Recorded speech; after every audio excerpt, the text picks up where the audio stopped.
So I'm Isabel Chiming. Last year, I did like a presentation on 8-bit music.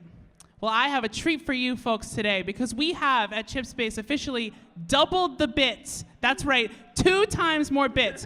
We are having Livy94, wonderful, illustrious SNES musician, is going to be giving us a similar demonstration presentation on what goes into making Super Nintendo music.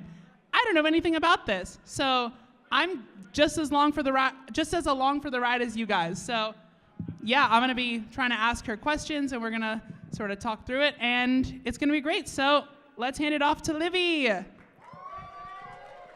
Hello, everyone. So Super Nintendo is a sample-based sound chip, which means instead of a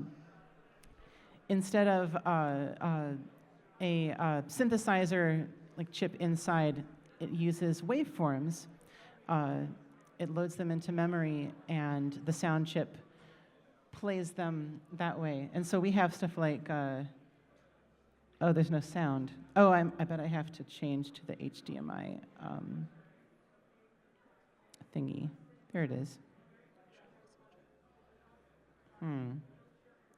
That's not there.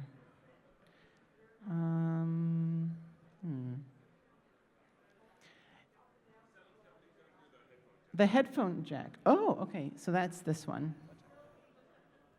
Oh, I bet I have to refresh the list in here. Rescan device list. It wouldn't be one of these presentations without a teeny little bit of technical difficulties. Yeah.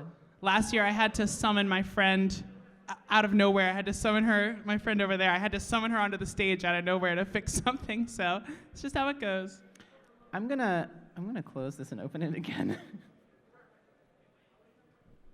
I wanted to say while she's getting that set up, yeah, like a sample-based like sound chip. You might be more familiar with like the term a sound font, which is not exactly what this is, but it's the same kind of idea. Oh, and by the way, we're gonna do questions. We're gonna do them afterwards, so save your questions for the end, and then I'll come and get people's questions and stuff like that. But yeah.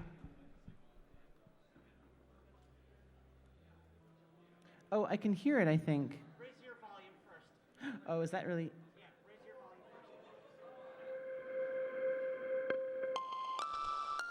first. There we go. So this is a sample, and so the SNES's sound chip can load these samples into memory and play them and repitch them to get different notes. And so you can go up like that. And also you'll notice there's a loop point. So let's say you're recording a violin in real life. You can put one of these here and then do some crossfading magic, and it's like the violin player never stopped playing. It just keeps going, which you will probably recognize from Final Fantasy VI's string sample. Has a pretty obvious loop point in it. Here's like a bass drum. I've got a loop point in here, even though, like, so it kind of doubles as like a bass instrument. And then snare drum, sine wave that has like volume stuff on it, and then that's the bass. And so this is a song that my wonderful girlfriend Jess composed on classical guitar, and then I turned into chiptune. And so this here is a program called OpenMPT. It's not actually a SNES music making program, like first and foremost, but there is a tool that you can use to generate N-SPC files, which run on the SNES from the project files that this saves. So here's this.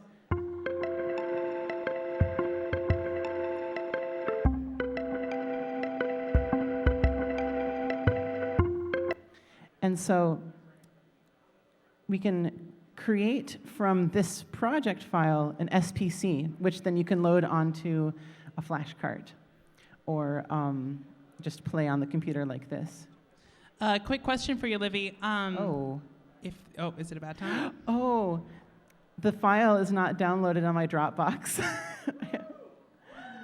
I have other ones that I can show you just from video games, like other games. So like here's an SPC file for, say, Morning Sunlight from Chrono Trigger.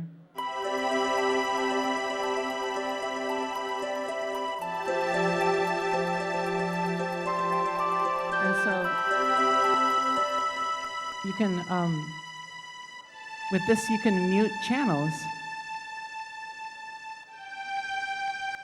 And so,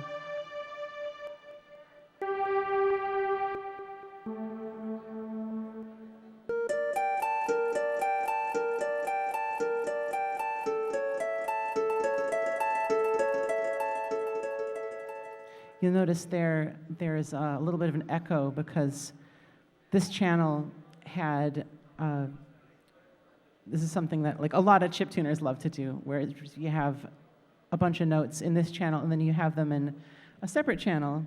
Yeah, I talked about this last year. So it's like, it's like the idea is that you're simulating an echo effect by having one channel play an idea and then the second channel, same idea, a little bit later and a little bit quieter, and it's like it's bouncing around a room. So yeah, same kind of thing here. I'm gonna see if I can find a song that I did it in. But first, I probably should have bullet points. I'm so sorry. I'm going to load up a song that uses that so I can show you what it looks like in the tracker. This is, I've got the ROM open here for the Earthbound Beginnings remake, which is a project that I've been involved in for a long time.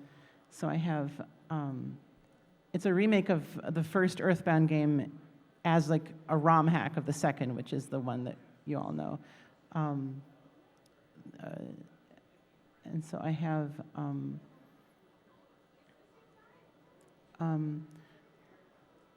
is this one that I used it in?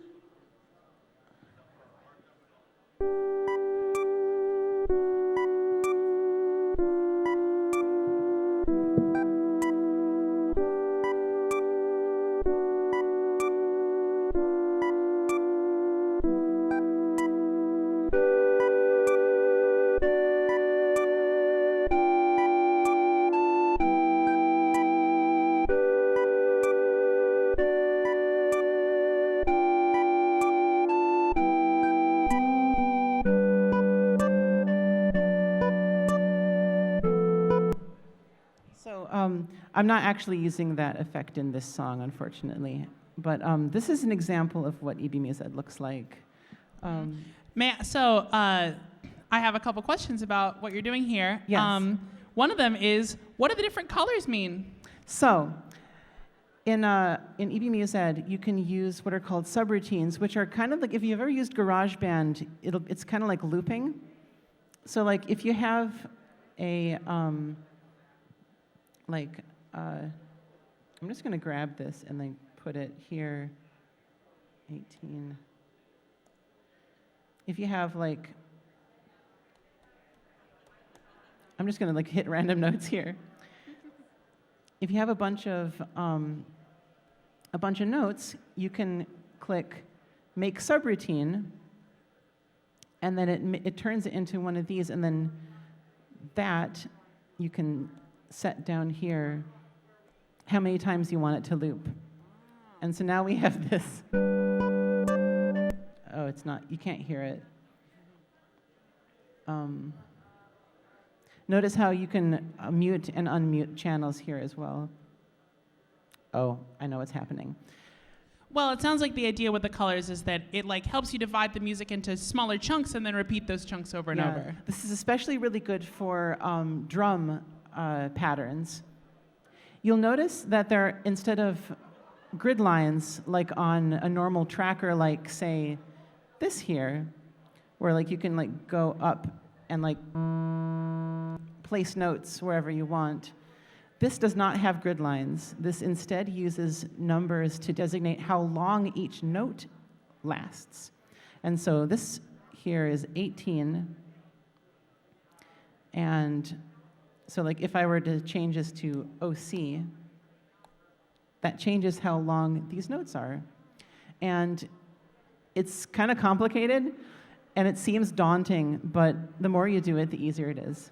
So basically, in a normal tracker, basically a note would go until you tell it to stop, right? But it sounds like with EB Music, which is the other program that you're cutting back to, it sounds like you have to define, almost like ahead of time, you have to tell how long you want the note to go, and then is that true? That's correct. That cool. is the hardest part of learning this program. It sounds hard to keep track of. You can just see it on screen, but like another thing I have to, let's see. Also, you'll notice that I only set one note length. I don't have to do it for each note here, because when you set the note length, every single note that appears after it will be that length. So like this saves a lot of space, whereas like in like this sort of environment, you'd have that doesn't have anything, that doesn't have anything, that doesn't have anything, same. There's a note, that doesn't have anything. This is a lot more precise. And why would you want to save space in a song, you know?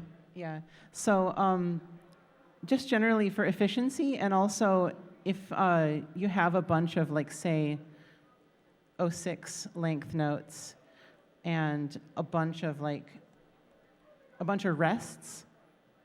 So like, say you have a bunch of like, this note does not do anything. It just says, play the previous note, like continue playing the previous note.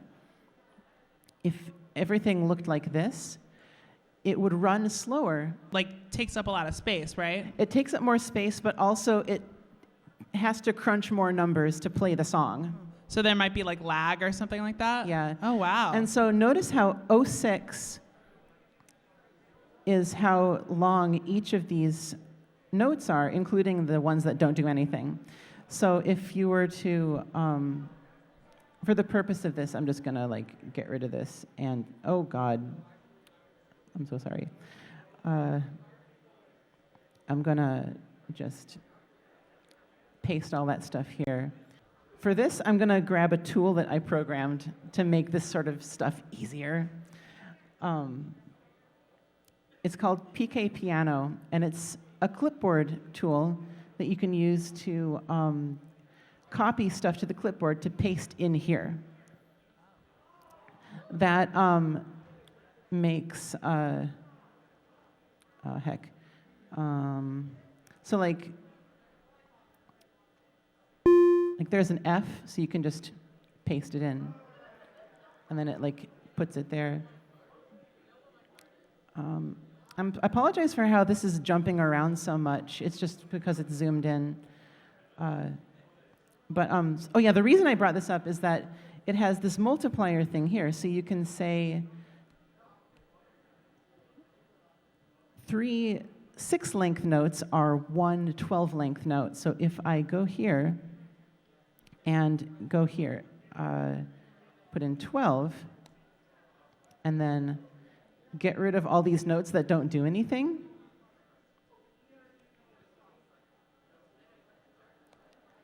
Now check this out. It's exactly the same musical like information, but just less space is taken up.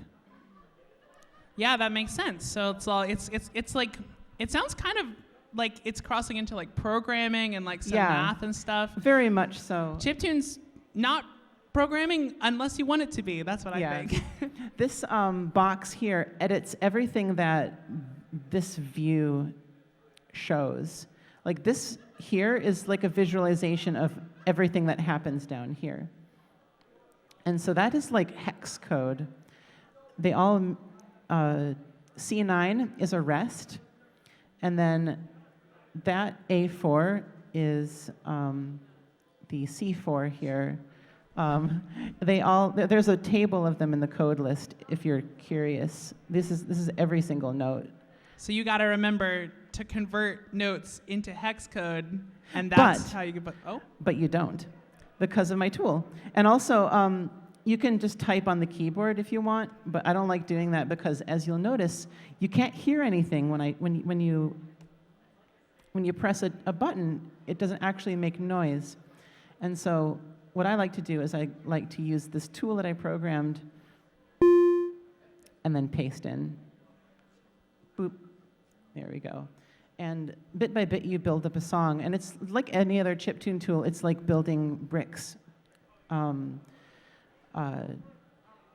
to build like a house. You like start from the beginning and just like slowly build stuff up until it's, yeah. Another thing about note lengths is that there is an optional second part of it you can put. So this here is 7F. That means the individual notes are, like this here is a visualizer that I made for it. So like you can control how staccato a note is and also how loud a note is as well, just from the note length command. So basically, the first number tells you how long the note's going to be, but then the second number tells you how long it's actually going to last, like how quickly that note goes away. Like instead of boo, boo, boo, it would be bum, bum, bum, bum, like that, right? Yeah. So instead of do, do, do, do, it would be if I changed this to, actually, you know, I'm just going to demonstrate it. Yeah, so this here is, and then if I change this to like the most staccato, like a 0, it'll be, so yeah.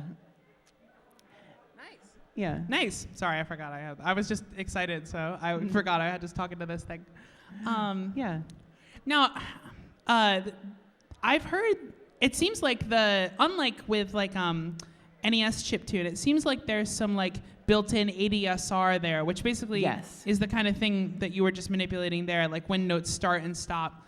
Are there other like effects that are automated in the SNES, like reverb or other things like that? Yes. The SNES is pretty famous for having really good echo and like reverb, like a delay. And so you can control that via,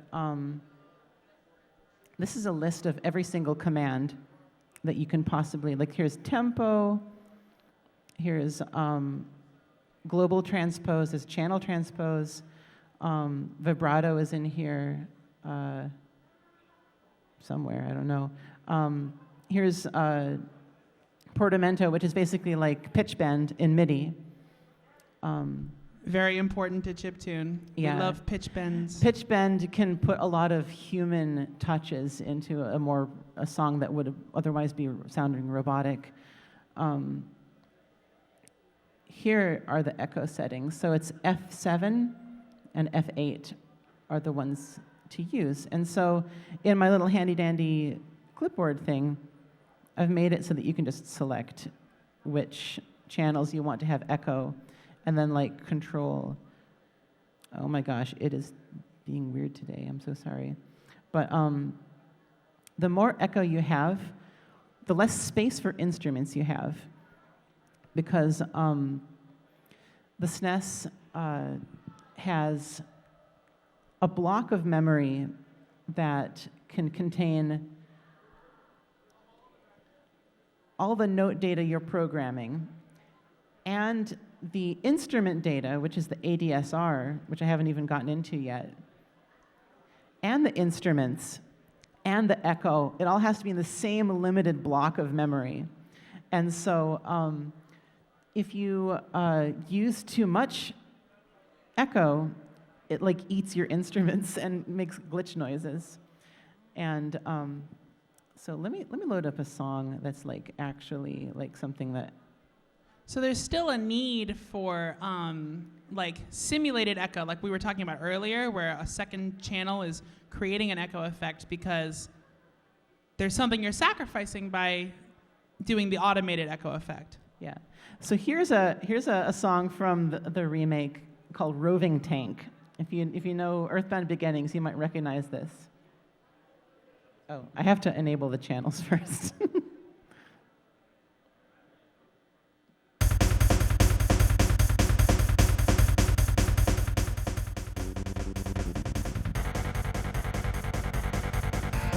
can't really hear it very well.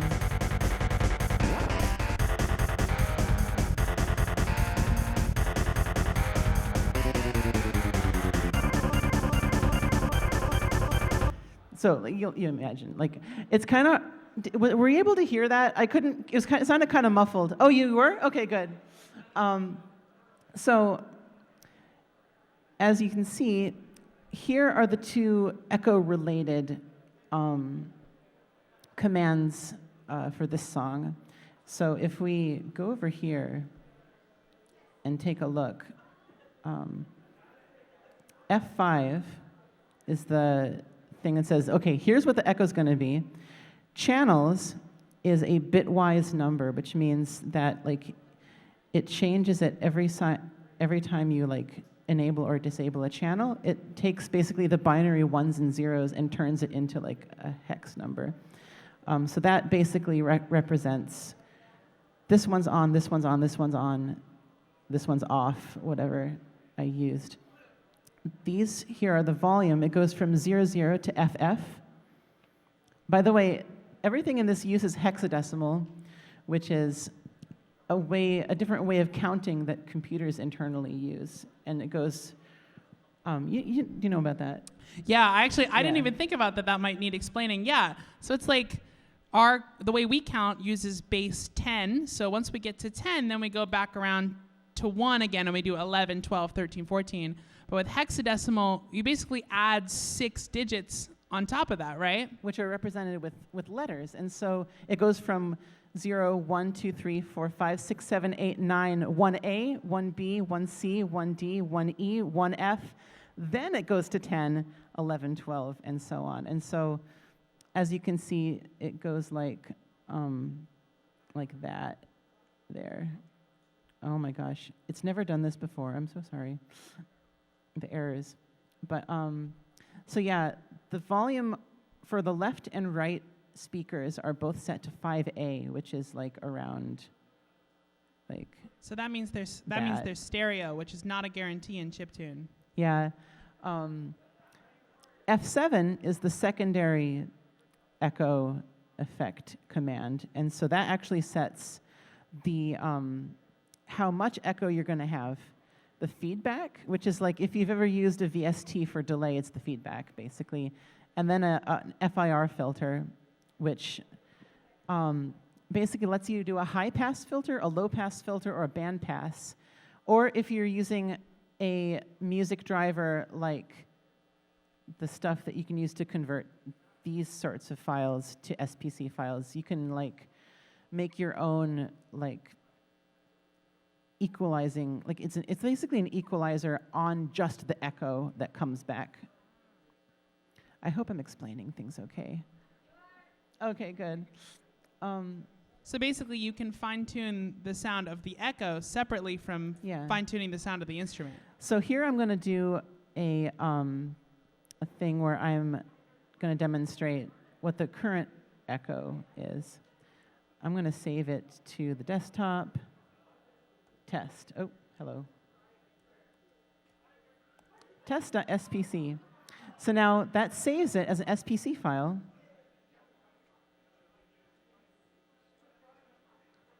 Why isn't it opening? Oh, the channels are, it's still open from before and the channels are still disabled. Here we go. So this is not the best song to test the echo stuff with. I'm going to pick something else. How about I get a song from a different game, because multiple games are compatible with this program. Every single game that uses the same sound, like music playback engine that Earthbound uses, is compatible with this program. And so you can get a link to the past songs in here as well.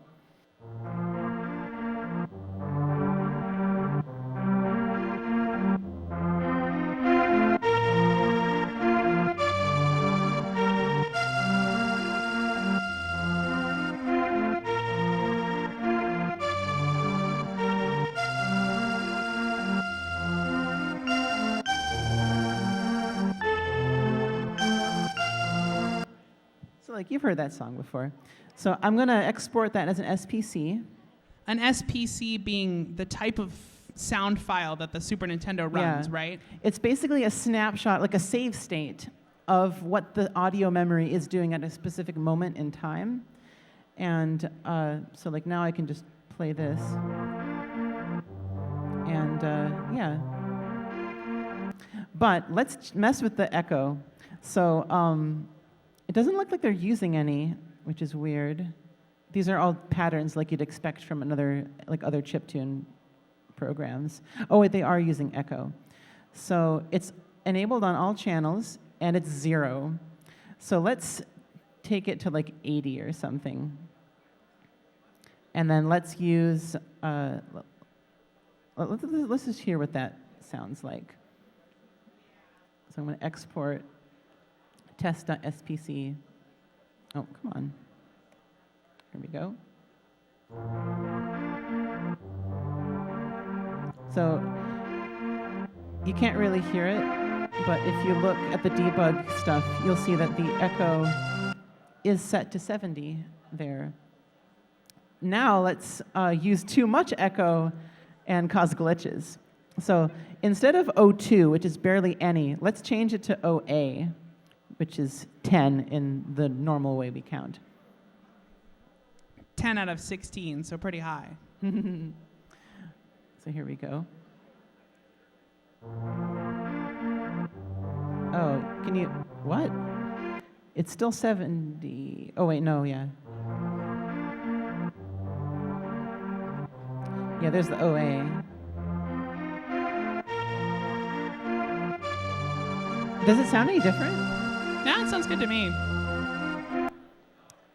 Maybe I'll just make something from scratch and like to demonstrate the echo.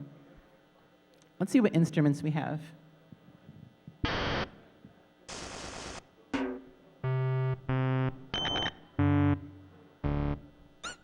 New type of music unlocked. What is this? Let's find out what this is. What is that? Is that from A Link to the? That's from A Link to the Past. I think. I have no idea. I feel like I've never heard this in my life. Definitely use it. There's the strings. Oh, that's.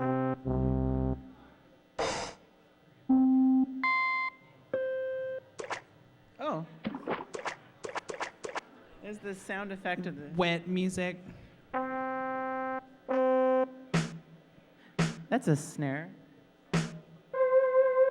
And actually, I was wondering earlier, when you're making your own music, where do you get samples like these? Do you get them from Super Nintendo games? Do you get them from other sources and stuff? You can get them from, you can rip samples from SPC files, or you can say, for this song, I just sampled like a synthesizer for this thing. And basically anything you can record, you can use as a sample on Super Nintendo, as long as it stays within the very, very small file size limitation. But yeah, let's do. So that's instrument OA. So I'm going to build up a quick little thing. Clear. Live chiptune right here. 7F. So that's 18, 7F, which is 18 is the length of the note. 7F is 7 staccato, F for volume. And then I'm going to...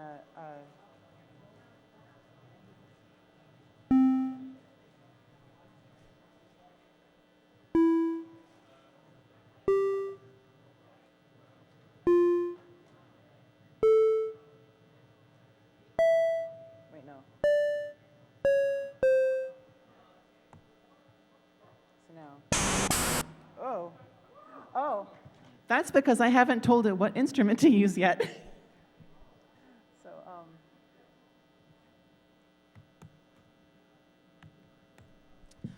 So all those different values are telling you like everything, like note length, they're telling you what instrument, they're telling you all those different things all at once. Right. So EO is the the next byte is going to be what instrument to use command.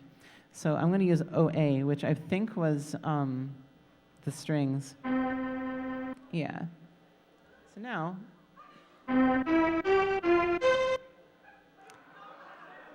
and I'm going to make that more staccato.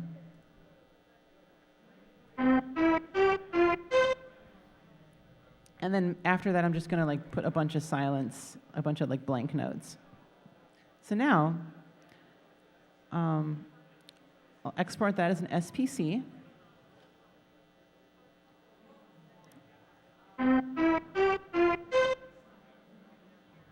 And that's it.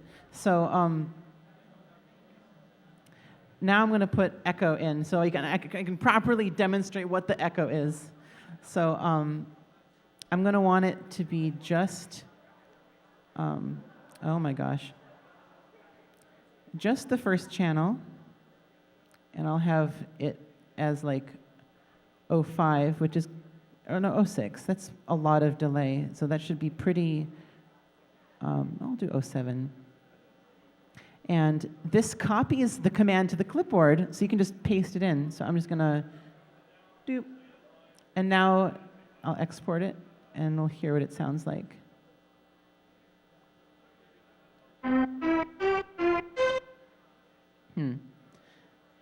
I couldn't hear the echo very well.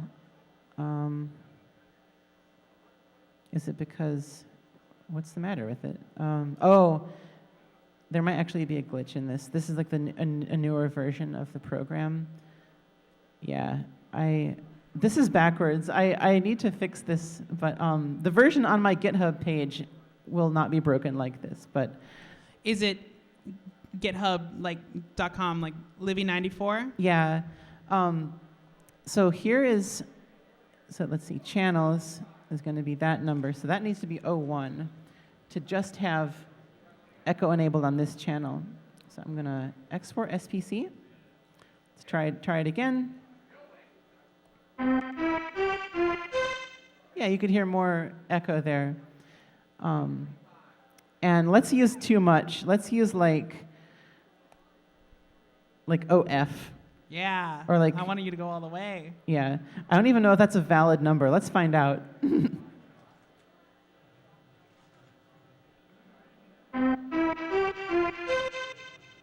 Oh, it actually worked.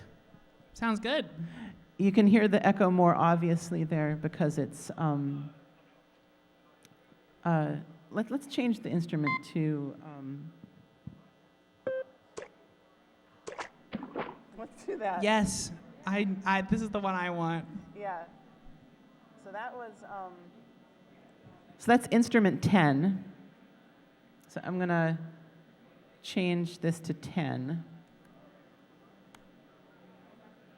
Then export.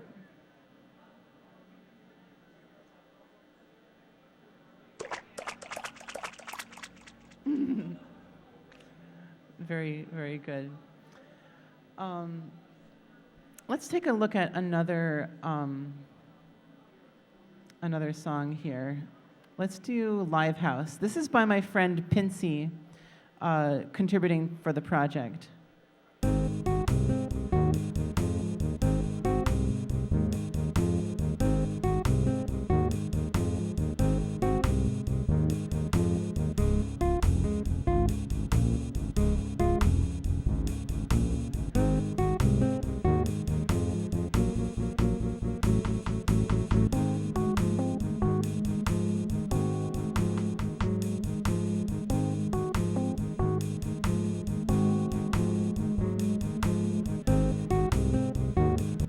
So yeah, that's it basically. It's for a sort of concert hall that you go to in the game and then meet the fourth party member. I'm going to see which channel has drum stuff because that's easier to understand. Yeah, here we go. Notice how it's switching from 10 to 8. And so that note is 10 ticks long. That note is 8 ticks long. And so it's going back and forth to get the swing there. Yeah, that makes total sense. Yeah. And it's also changing the volume from B to 7 and like up and down like that. The second digit on this part controls volume, and so it's adding that like sort of human touch to it. It can be hard to achieve swing on any program where everything's lined up in a grid, because swing is kind of anti-grid. So Yeah. every program has a different way of doing it. With this sort of thing, you can, let's enable another channel.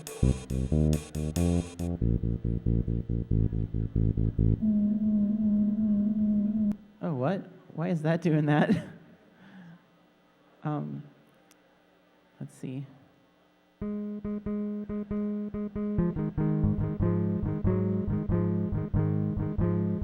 Also notice that these are slightly offset. This one has a one length note in front of everything to delay it a little tiny bit. And then this one has a two length note, and so you get sort of a strumming kind of effect. Yeah, so like you have one note, like they all come slightly after another, so it sounds like a strum where one string comes after another. But then when you do that, at the very end, you have to get them to line up by changing the note length to not have like anything overhanging. Like, because if this was just 08, that's too long. Oh wait, no, that's the wrong. No, yeah. Wait, huh? How did that happen? Oh, it's because this is a loop. It changed every single instance of it. Well, then it especially is important then. Yeah. If you have them not even, sometimes it glitches, sometimes it doesn't. I don't really know why, but just the way the engine is programmed. I'm going to change that back. Maybe I'll load up another song to demonstrate. What's something you have a question about? I don't know. You've been answering my questions pretty well. I was wondering, why do you use this program, Earthbound Music Editor, over OpenMPT? So I use both, and I also have used Add Music K from time to time, which is a MML-based music making tool, which everything is in like a text file, which is really like, it messes with my brain. I can't understand it. But this I've used since about 2013, and it's literally just muscle memory. It's the same thing as like learning an instrument or like doing voice stuff. Because a couple years ago, my voice sounded like this all the time, but I've practiced, and it's just bad habits and learning good habits. Learning this is like learning an instrument and making all those good habits. And learning this has its learning curve as well. So basically, you're used to it, so you keep using it, and it's Yeah. whatever people prefer. Makes Yeah. sense. And OpenMPT is good for like making a demo of something that you want to do, and then eventually, once you have all the notes here, then you go and make it in this. And I've done that a few times for songs with the remake. I'm going to load up a different song that maybe we can find something else with. How about this one here?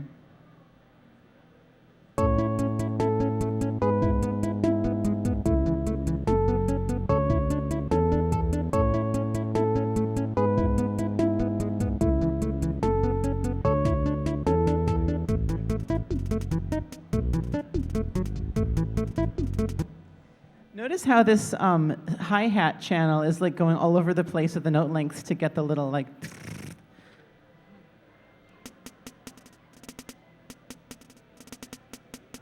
And then you can see down here, there's like a live updated like what it's doing. Yeah. What's going on with that rainbow colored channel? Is it just doing the same thing over and over? Oh yeah, that is like a single note just over and over again. So it's like, that's it. So the colors are just sort of differentiate from each other. Yeah, it's to differentiate the different instances of the loop when you're doing it using a subroutine to loop note data. If I was doing this today, I would not include these commands here. I made this cover in 2015 when I was in college. Wow. Yeah, that's how long I've been working on this remake since about 2013-ish, and I've just every once in a while I'll like, you know how long it takes to finish a single song. Yeah, absolutely. Especially if you're just learning the tool. This here is a command that I showed before that changes the instrument. This here is the volume command. And so that controls channel volume. That E1 controls panning. So panning is how I've represented it here with this little slider. It controls how much the sound comes out of the right speaker versus the left speaker, and vice versa. So like you could have something, I think there's one of these.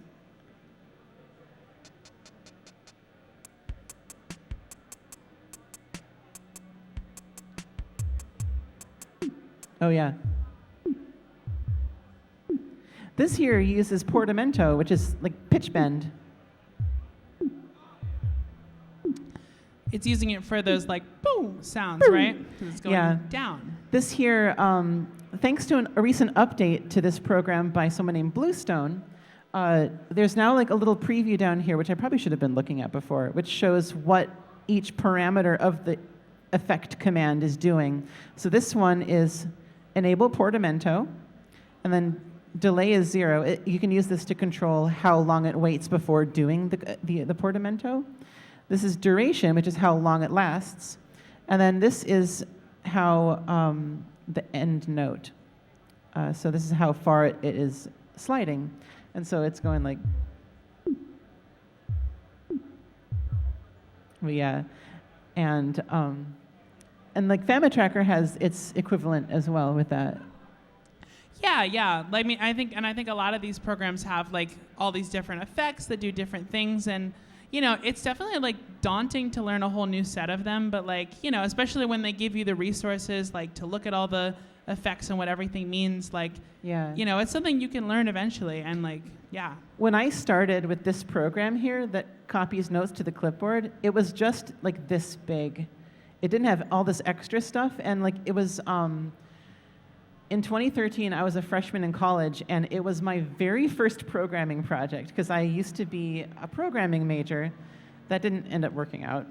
I burnt out really hard on that. But well, it seems like it worked out in some way, because I feel like that's probably helping you with this. I learned enough to be like a little bit dangerous, but not enough to survive in like a corporate setting. So but yeah, maybe we should do audience questions. Yeah, okay. Probably be more interesting. I'm so sorry. Let's see. Yeah, if does anyone have any questions? I'm going to like come around to down there somewhere, and then I'm going to get some guidance on what I should do. Should I put it on the stand? All right. If anyone has a question, I actually need you to come up here so that I don't create any feedback. But yeah, come up and I'll hand you the mic and you can ask a question. How do you preview the songs in the game? So that's a very good question. So in the game, you have a debug menu. I'm going to load up the game real quick, the project. So I'm going to, let's see, here it is. When you're using this program, you're saving, like, if you're making music for an Earthbound ROM hack, which is what I'm doing, you have the project file. I don't know if I should zoom in. It has every single thing in the game here. So like here's sprite groups. So here's like all the sprites, and it has dialogue here as well. It has like say if I open this, it'll show you all the code for this part of the game. And so it has like all that. And you also have music. And so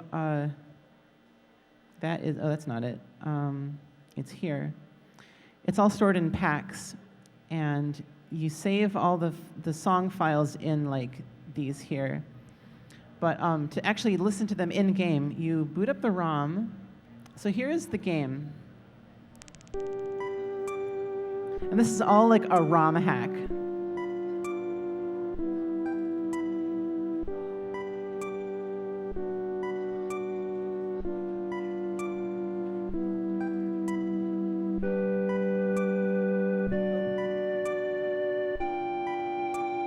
So I'm going to load up a fresh save.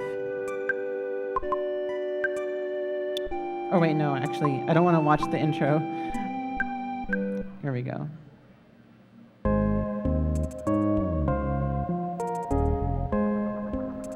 So I'm going to load up the debug menu.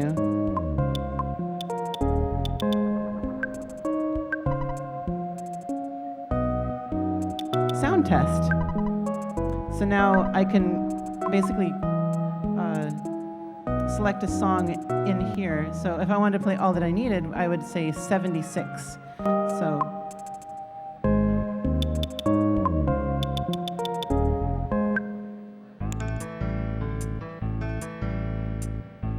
yeah, and then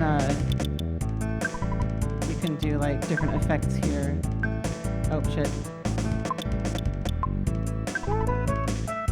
I'm gonna turn it off. There we go. So yeah, that's how to test in-game what it sounds like.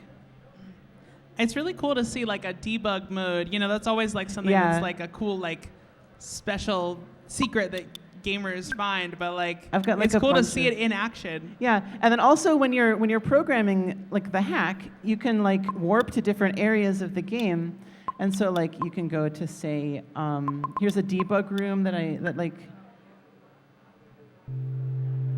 This here is just like a little nothing song that I composed just for the debug room.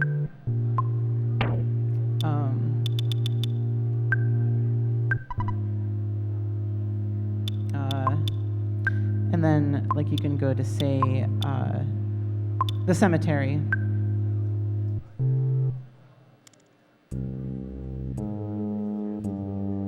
So yeah, and like you have like, and like this is another way to hear it in game to see if it. Oh god! Oh shit! So yeah, here's this.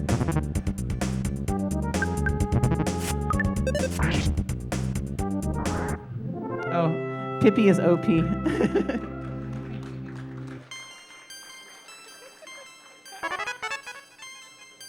So yeah, that's fun. But yeah, anyone else have another question?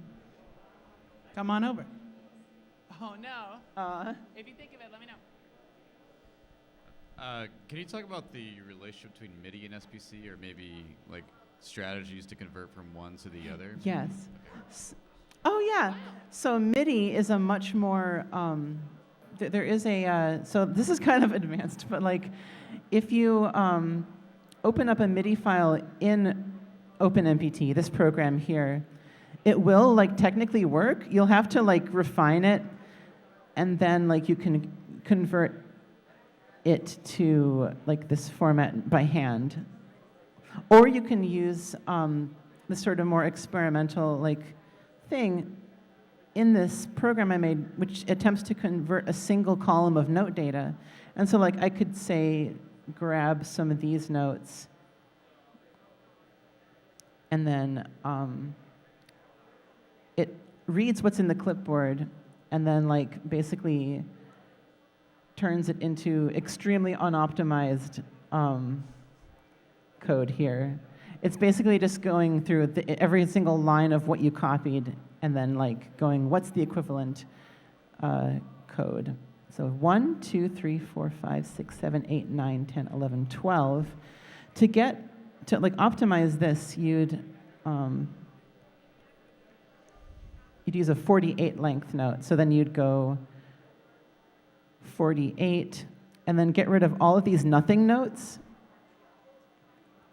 Boom. So yeah, that makes sense. Any more questions? Was that the end of the answer to that question? Yeah. Okay, so my question is, could you take the file from the program and import it into like a traditional DAW like Logic or Pro Tools and just like fuck around with it? Yeah, so basically there are conversion programs that attempt to convert SPC files to MIDI. There's one called VGM Trans. There's another one called, I think, SPC to MIDI.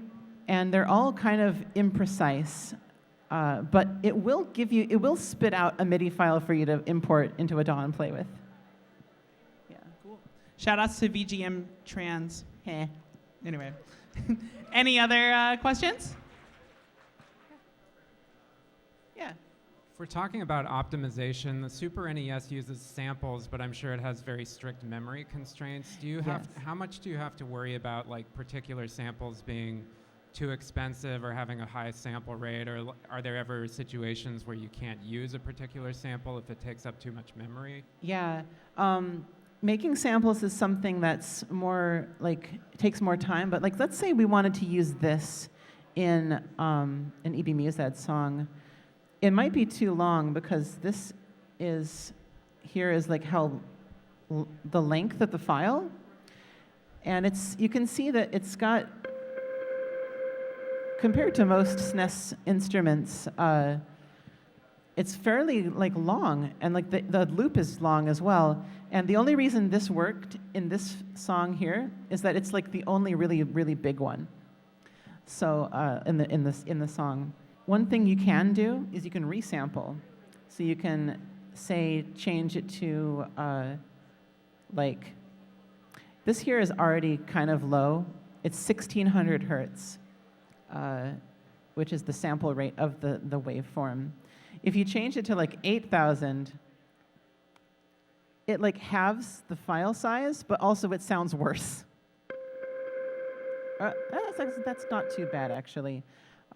If you change it to something ridiculous like, I don't know, 500, then, yeah, now look how much detail is lost. Yeah, you can barely even tell what that is. But yeah, there's like a lot of different things you need to juggle when converting these basically wave files, very tiny, tiny wave files into BRR, which is the format of sample that the SNES uses. I think I saw another one. Any other questions? Questions? Going once? Anyone from Ziva in the back there? Shout outs. Hi. You got one? If you use all the channels for music, will the sound effects like cut in to like take over that channel, or will it like mess everything up? The sound effects, like if you do use all 8 channels, notice how it starts at 0. That's, I don't know why, but if you use all 8 channels of the SNES for your song, like for example, the one of the songs that I did, Dangerous Foe, which you heard on the zombie battle. I think I might have fixed it. Actually, yeah, that uses all. No, oh yeah, no. Channel 7 is empty, so like sound effects would go there. And also on 6, there used to be in the original version of this song that I made in like 2016-ish. The snare drum was here, and in the battle, whenever you used PSI or like other stuff that had sound effects, it would cut off the drums completely, and it doesn't affect. It doesn't like mess up anything because it remembers what the instrument is supposed to be. So it just sort of cuts in and out. Like on the NES, that was kind of just inevitable because of how few channels there were. But on the SNES, they tried to avoid it. Yeah. Earthbound in particular uses the last 2 sound channels for sound effects. But like technically it'd be possible to make like a custom sound effect that uses everything at once, but that's probably not a good idea. So can you do pitch bends, and if so, how far can you do them? So that is a really important, that's a really good one. So pitch bends, you can kind of do whatever you want. A lot of you will recognize this song from Vanilla Earthbound.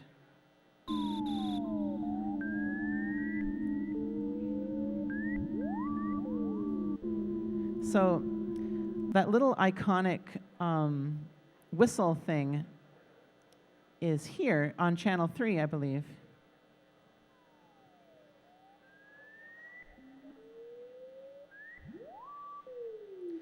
So what it's doing is it's using the portamento, the pitch bend command, and it's going, let's see, yeah, duration is 36, which is longer than the note itself. And the end note is -12, so it's going, I guess, 12 semitones. Or no, I don't think it works on semitones. But, and notice how this specific note, that was just one note. It sounds like it's two, but it's actually one, because